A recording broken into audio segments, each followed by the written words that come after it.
आज हम इस वीडियो में कक्षा 11 का गैसीय अवस्था पाठ का अध्ययन करेंगे और गैस नियमों को बहुत ही आसान भाषा में समझेंगे। तो देखते हैं कि जो पदार्थ होता है उसको तीन भौतिक अवस्थाएं में पाया जाता है, ठोस, द्रव और गैस। हमें इस पाठ में सिर्फ गैस को पढ़ना है। तो गैस के गुणों को देखते हैं। सबसे पहले हम गैस की परिभाषा को पढ़ते हैं कि गैस पदार्थ की बहुत सरल अवस्था होती है तथा गैसों की निश्चित आकृति व आयतन नहीं होता है। गैसों का आकृति व आयतन दोनों ही निश्चित नहीं होता है और जो गैस के अणु होते हैं वो बहुत ही दूर दूर तक पाए जाते हैं। गैस के अणु बहुत दूर दूर तक होते हैं। आगे हम गैसों के गुणों को देखेंगे कि गैस अथवा उनके मिश्रण हमेशा सममांगी होते हैं। दूसरा गुण है गैसों का घनत्व बहुत ही कम होता है। गैसों का घनत्व जो है बहुत ही कम होता है। तो घनत्व क्या होता है?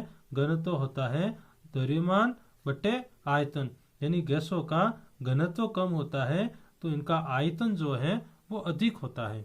गैसों में विसरण अधिक पाया जाता है। ध्यान रखिएगा, सबसे अधिक विसरण जो है वो गैस में ही पाया जाता है। गैस के बाद जो विसरण का गुण होता है वो द्रव में होता है और ठोसों में विसरण का गुण नहीं पाया जाता। तो सबसे कम विसरण ठोस में होता है। गैसों की गतिज ऊर्जा बहुत अधिक होती है और जो गतिज ऊर्जा होती है वो परम ताप के समानुपाती होती है, यानी पर तापमान बढ़ने पर गतिज ऊर्जा बढ़ती है और गैसों के अणु गति करते हैं। अगला गुण है गैसों को उच्च दाब व निम्न ताप पर, यानी जो क्रांतिक ताप है उसके नीचे हम गैसों को, स्थायी गैसों को छोड़कर हम बाकी दूसरी गैसों को द्रवीकृत किया जा सकता है। गैस नियम। गैसें ताप व दाब में परिवर्तन से समान रूप से परिवर्तित होती रहती हैं। यदि गैसों के ताप व दाब में परिवर्तन किया जाए तो वह परिवर्तित हो जाएगी। या गैसें कुछ नियमों का पालन करती हैं जिसे हम गैस नियम कहते हैं। और ये जो गैस नियम है उनके मापन के गुण क्या है?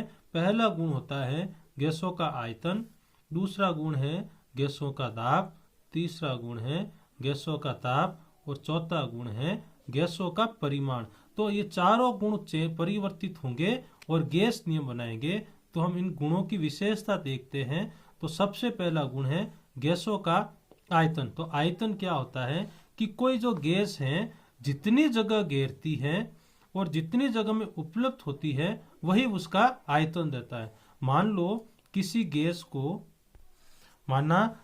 गैस को एक पात्र में भरा है, ये गैस है, और इस गैस को हम अगर इस पात्र में भरते हैं तो इस पात्र का जो आयतन है वही इस गैस का आयतन होगा। और जो आयतन होता है उसको हम लीटर में, मिलीलीटर में या घन सेंटीमीटर में दर्शाते हैं। तो 1 लीटर जो होता है वो 1000 मिलीलीटर के बराबर है।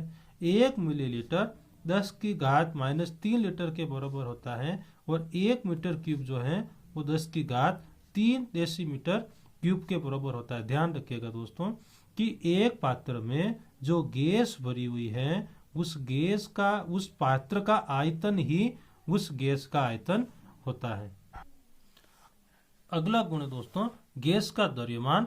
तो किसी गैस का द्रव्यमान ज्ञात करने के लिए हम क्या करेंगे कि सबसे पहले हम खाली पात्र का भार लेंगे, उसके बाद उस गैस को भरेंगे और उस गैस का भी भार लेंगे। अब उस गैस के भार में से उस खाली पात्र के भार को घटाकर हम गैस का द्रव्यमान ज्ञात करते हैं। आइए पढ़ते हैं कि गैस के द्रव्यमान का निर्धारण उस पात्र को तौलकर किया जा सकता है जिसमें गैस भरी गई है। गैस को निकालकर उस पात्र का भार करते हैं और भरे पात्र में से खाली पात्र का भार घटाकर हम गैस का द्रव्यमान ज्ञात करते हैं। और जो गैसों का द्रव्यमान है वो मोलों की संख्या से संबंधित होता है और जो गैस का 1 मोल है वो होता है ग्राम में द्रव्यमान बटा आणविक द्रव्यमान। यानी जो गैसों का ग्राम में द्रव्यमान ज्ञात करेंगे उसमें हम अणुभार का ज्ञात भाग लगाकर हम गैसों के मोल को ज्ञात कर लेंगे। और 1 किलो जो गैस है उसका जो किसके बराबर होती है 10⁻³ ग्राम के। अगला जो है वो है ताप। और जो ताप है तापमान के 4 पैमाने होते हैं। एक होता है डिग्री सेंटीग्रेड, एक होता है डिग्री फ़ारेनहाइट, एक होता है डिग्री रूमर्थ और एक होता है दोस्तों केल्विन। तो ताप का जो SI मात्रक होता है वो होता है केल्विन। और जब इस केल्विन पैमाने को जब हम डिग्री सेंटीग्रेड को हमें केल्विन में बदलना हो तो उसमें हम 273 को जोड़ देते हैं। यदि हमें डिग्री फ़ारेनहाइट को डिग्री सेंटीग्रेड में बदलना हो तो उसके लिए क्या फॉर्मूला यूज होता है, degree centigrade upon 5 is equal two degree Fahrenheit minus 32 upon 9। अगला जो गुण है वो है दाब, और दाब क्या होता है, बल बटे क्षेत्रफल। बल तथा क्षेत्रफल के हम अनुपात को हम क्या कहते हैं, दाब कहते हैं। और जो बल होता है वो होता है द्रव्यमान इंटू त्वरण, और जो क्षेत्रफल होता है वो होता है लंबाई इंटू चौड़ाई। तो दोनों ही LL में आएगा। अगला है गैसों द्वारा उत्पन्न दाब गतिज ऊर्जा के कारण होता है। गैसों में जो दाब होता है वो गतिज ऊर्जा के कारण होता है। और मैंने आपको इस संबंध पहले भी बताया था कि जो गतिज ऊर्जा होती है वो परम ताप के समानुपाती होती है। यानी ताप बढ़ने पर गतिज ऊर्जा का मान, गैसों की गतिज ऊर्जा का मान बढ़ता है। वैसे के वैसे ताप बढ़ने पर गैसों का दाब भी बढ़ता है। आइए हम दाब के मात्रक को देखते हैं। जो दाब का SI मात्रक होता है वो पास्कल होता है, और जो 1 पास्कल है वो न्यूटन मीटर माइनस 2 के बराबर होता है। और जो दाब की CGS मात्रक होता है वो होता है 9 सेंटीमीटर माइनस 2। और दाब की जो सबसे बड़ी इकाई होती है वो होती है बार, और एक बार जो है वो 10 की घात एक बार जो है 10 की घात 5 पास्कल के बराबर होता है। हम किसे कहेंगे परम दाब, कि वह दाब जो निर्वात से संबंधित होता है वो परम दाब कहलाता है। वह दाब जो निर्वात से संबंधित होता है वो परम दाब कहलाता है। और निर्वात किसे कहते हैं, वह स्थान जहां पर कोई हवा नहीं हो, निर्वात कहलाता है। तो परम दाब क्या होता है, गैस का दाब प्लस वायुमंडलीय दाब मिलकर क्या बनाते हैं, परम दाब। तो परम दाब किसे कहेंगे, कि वह दाब जो निर्वात से संबंधित है क्या कहलाएगा, परम दाब। तो ये गैसों के गुण थे। आइए हम इन गुणों के आधार पर गैस नियम ज्ञात करेंगे। तो गैस नियम को मुख्य जो 4 भाग हैं, दाब, आयतन, ताप और मोलों की संख्या। तो मोलों की संख्या को यहाँ पर 1 लेके इसको हर नियम में एक नियंतांक कर देंगे। अब दाब, आयतन व ताप के स्थान पर हम बॉयल का नियम निकालते हैं। तो जो बॉयल का नियम है वो स्थिर ताप पर है, मतलब बॉयल ने ताप को क्या किया, कांस्टेंट कर दिया। तो यहाँ पर हम क्या करेंगे, इस ताप को हम नियत कर देते हैं। तो पीछे हमारे पास क्या बचा, दाब और आयतन। तो जो बॉयल का नियम है वो दाब और आयतन में क्या संबंध भी दर्शाता है। तो क्या नियम है देखना दोस्तों, कि स्थिर ताप पर किसी गैस के निश्चित द्रव्यमान का आयतन V, किसी गैस के निश्चित द्रव्यमान का आयतन V उसके दाब के व्युत्क्रमानुपाती होता है। एक नया शब्द आया है व्युत्क्रमानुपाती, इसको हम समझते हैं। इधर देखते हैं, मानना A प्रोपोर्शनल है B के, और A प्रोपोर्शनल है 1/B के। तो ये जो संबंध है दोस्तों ये कहलाता है समानुपाती। ये क्या कहलाता है, समानुपाती। और ये जो संबंध है वो 1:1 के बीच में होता है। मतलब A बढ़ेगा तो B भी बढ़ेगा, और अगर A घटेगा तो B भी घटेगा। तो ये जो संबंध होता है वो समानुपातिक संबंध होता है। दूसरा जो संबंध है दोस्तों वो A प्रोपोर्शनल टू 1/B, और ये जो संबंध कहलाता है वो संबंध कहलाता है व्युत्क्रमानुपाती। ये जो संबंध कहलाता है व्युत्क्रमानुपाती, यानी A बढ़ेगा तो B का जो मान है वो घटेगा, और अगर A घटेगा तो B का जो मान है वो बढ़ेगा। वापस एक बार देखते हैं, A प्रोपोर्शनल टू B, यानी अगर A की मात्रा बढ़ेगी तो B की मात्रा भी बढ़ेगी, और अगर A की मात्रा घटेगी तो B की मात्रा भी घटेगी। और ये जो संबंध क्या कहलाता है, समानुपाती। जबकि व्युत्क्रमानुपाती संबंध में यदि A का मान बढ़ेगा तो B का मान जो है वो कम होगा, और अगर A का मान कम होगा तो B का मान बढ़ेगा, और ये संबंध क्या कहलाता है, व्युत्क्रमानुपाती। तो ध्यान रखिए, बॉयल का नियम में क्या कहता है कि जो आयतन है वो दाब के व्युत्क्रमानुपाती होता है, और जब हम ये एक समानुपाती नियतांक को हटाते हैं तो एक नियतांक आता है K, और जब अपन ये इससे क्रॉस मल्टीप्लाई होगा तो PV जो है यानी दाब और आयतन का गुणा है वो एक समानुपाती के बराबर होता है। और हम अगर दो गैसों की तुलना करें, न्यूमेरिकल में काम आएगा, न्यूमेरिकल के हिसाब से याद रखिएगा कि अगर दो गैसों की तुलना करें तो P1 V1 है वो P2 V2 के बराबर होता है। और अगर हम V और P में जब हम ग्राफ खींचेंगे तो देखिएगा तीन ग्राफ निकल के आएंगे। पहला जो ग्राफ हम खींचेंगे वो दाब और 1/, आयतन के बीच खींचेंगे, और इसमें जो हमें ग्राफ निकलेगा वो मूल बिंदु से गुजरती सरल रेखा प्राप्त होगा। दूसरा हम ग्राफ खींचेंगे PV वो P के बीच, यानी दाब और आयतन वो P के बीच, और ये हमें जो ग्राफ आएगा वो x के सापेक्ष एक सरल रेखा आएगी। और जो तीसरा ग्राफ हम खींचेंगे वो आयतन और दाब के बीच खींचेंगे, और जो ये ग्राफ आएगा वो परवलयाकार आएगा। आइए हम ग्राफ खींचते हैं और समझते हैं ग्राफ को। दोस्तों, हमने जो संबंध पढ़ा था पहले कि A प्रोपोर्शनल टू B, और जो दूसरा संबंध पढ़ा था A प्रोपोर्शनल टू 1/V, तो इसके आधार पर ही जो ग्राफ को समझेंगे कि जो बॉयल का नियम होता है वो V प्रोपोर्शनल टू 1/P होता है, यानी आयतन बढ़ेगा तो क्या होगा, दाब का मान जो है कम होगा। जब आयतन बढ़ेगा तो दाब का मान कम होगा, और यदि P प्रोपोर्शनल टू 1/, हो V हो, तभी क्या है कि दाब बढ़ेगा तो आयतन का मान कम होगा। अब देखो हमने क्या किया, वैसे संबंध क्या निकाला, A और B के बीच निकाला, यानी A बढ़ेगा तो B भी बढ़ेगा। तो देखिए हमने ग्राफ खींचा P और 1/V के बीच, P और 1/V को हमने पूरा लिया, V नहीं लिया है, हमने क्या लिया है A/B, यानी यहाँ जो P जो है वो किसका काम कर रहा है, A का, और जो 1/V है वो किसका काम कर रहा है, B का। तो A बढ़ेगा तो B का मान भी बढ़ेगा।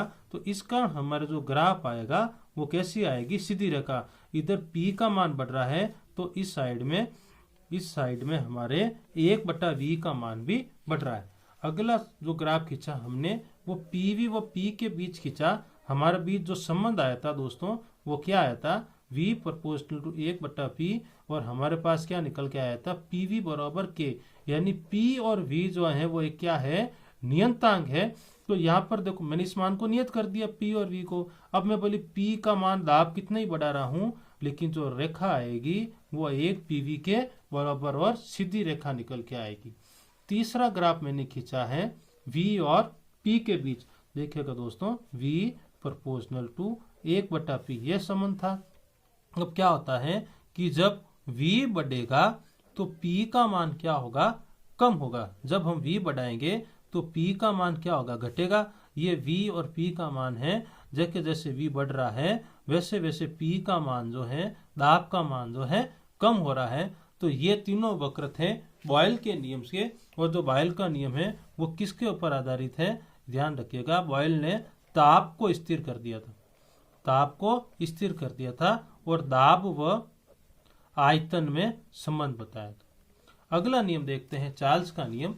जो चार्ल्स का नियम है वापस इन्हीं दो देखते हैं, मोलों की संख्या, दाब, आयतन और ताप। अब हमने इसको कांस्टेंट कर दिया, इसको भी नियत कर दिया, पीछे हमारे पास क्या बचा, आयतन और ताप। तो ये जो नियम है किसके आधार पर है, स्थिर दाब पर। चार्ल्स का नियम किस पर है, स्थिर दाब पर। तो स्थिर दाब पर क्या होता है, गैस के निश्चित आयतन, ये जो V है गैस के निश्चित आयतन उसके परम ताप के समानुपाती होता है। यानी जो V है वो T के समानुपाती होता है। वही संबंध आएगा जो A प्रोपोर्शनल टू B का मैंने आपको बताया था, यानी A का मान बढ़ने पर B का मान भी बढ़ेगा। तो यहाँ पर जब हम तापमान का बढ़ाएंगे तो आयतन भी बढ़ेगा। और जब ये प्रोपोर्शनल हटाते हैं तो एक नियतांक आया K को इधर ले लिया, हमारे पास क्या निकल के आया, V बटे टी। जब हम दो गैसों की तुलना करते हैं न्यूमेरिकल के लिए, ध्यान रखिएगा न्यूमेरिकल के हिसाब से, तो क्या आएगा सूत्र, V1 बटे T1 is equal to V2 upon T2 जो है वो एक नियंतांक के बराबर होता है। अब हम क्या करेंगे, इस आयतन और इस ताप के मध्य हम एक ग्राफ खींचेंगे, देखते ग्राफ कैसा आएगा। देखिएगा दोस्तों कि जो संबंध था हमारे पास V प्रोपोर्शनल टू T, यानी कि जब हम ताप का मान बढ़ाएंगे तो आयतन बढ़ेगा। क्या आयतन कब बढ़ेगा, जब ताप बढ़ेगा। जब हम आयतन और ताप दोनों के बीच संबंध V प्रोपोर्शनल टू T है, यानी A प्रोपोर्शनल टू B वाला संबंध होने पर जो ग्राफ आएगा वो कैसी आएगी, मूल बिंदु से गुजरती हुई सरल रेखा प्राप्त होगी। अगला नियम देखते हैं, गैलू-साक का नियम। अब देखिएगा दोस्तों, यहाँ पर हमें क्या करना है, मोलों की संख्या को स्थिर करना है और आयतन को स्थिर करना है। मोलों की संख्या और आयतन को स्थिर करने पर हमारे पास क्या बचा, दाब और ताप। तो अब क्या होगा, स्थिर आयतन पर हमने क्या किया, आयतन को स्थिर कर दिया, तो स्थिर आयतन पर गैस के निश्चित द्रव्यमान का दाब उसके परम ताप के समानुपाती होता है, यानी जो दाब है वो ताप के समानुपाती होता है। और जब हम इसमें इस स्थिरांक को हटाएंगे तो एक नियंतांक आएगा के, और जब के को इधर ले जाएंगे तो हमारे पास के बराबर क्या संबंध निकल के आएगा, पी और टी। और जब हम इसके बीच में पी और टी के बीच में जब हम ग्राफ खींचेंगे, पी और टी, यानी क्या है कि दाब बढ़ाने पर ताप भी बढ़ता है। तो जो हमारे पास ग्राफ आएगा वो मूल बिंदु से गुजरती हुई एक सीधी रेखा आएगी। तो ये था गैलू-साक का नियम। अगला नियम है दोस्तों आवोगाद्रो का नियम। आवोगाद्रो ने क्या किया कि एन तो पहले से स्थिर था ही, इन्होंने क्या करा कि ताप व दाब को फिक्स कर दिया, ताप व दाब को फिक्स कर दिया। तो स्थिर ताप व दाब पर गैसों के समान आयतन में अणुओं की जो संख्या होगी, यानी जो मोलों की संख्या होगी वो भी क्या होगी, समान होगी, यानी V प्रोपोर्शनल टू क्या आएगा, N। और जब हम इस प्रोपोर्शनल को हटाते हैं तो एक समानुपाती चिन्ह निकल के आता है K, तो V बराबर क्या आएगा, KN। और जो K बराबर आएगा दोस्तों वो आएगा V बटा N। और जब हम इस V और N के बीच में ग्राफ खींचेंगे तो वो भी एक सरल रेखा आएगी। तो 1 ग्राम मोल जो होता है वो 22.4 लीटर के बराबर होता है, और 1 ग्राम मोल में 6.02 इंटू 10 के घात 23 अणु होते हैं। आइए हम एक बार वापस ग्राफ के ऊपर चर्चा करते हैं, संबंध को समझते हैं कि जब A प्रोपोर्शनल टू B हो तो हमेशा जो ग्राफ आएगा वो कैसा आता है, सीधी रेखा आता है। और जब हम A प्रोपोर्शनल टू 1/B में ग्राफ खींचे, यानी A, और जब हम 1/B में ग्राफ खींचेंगे तो जो ग्राफ को आएगा दोस्तों वो कैसा आएगा, परवलयाकार आएगा।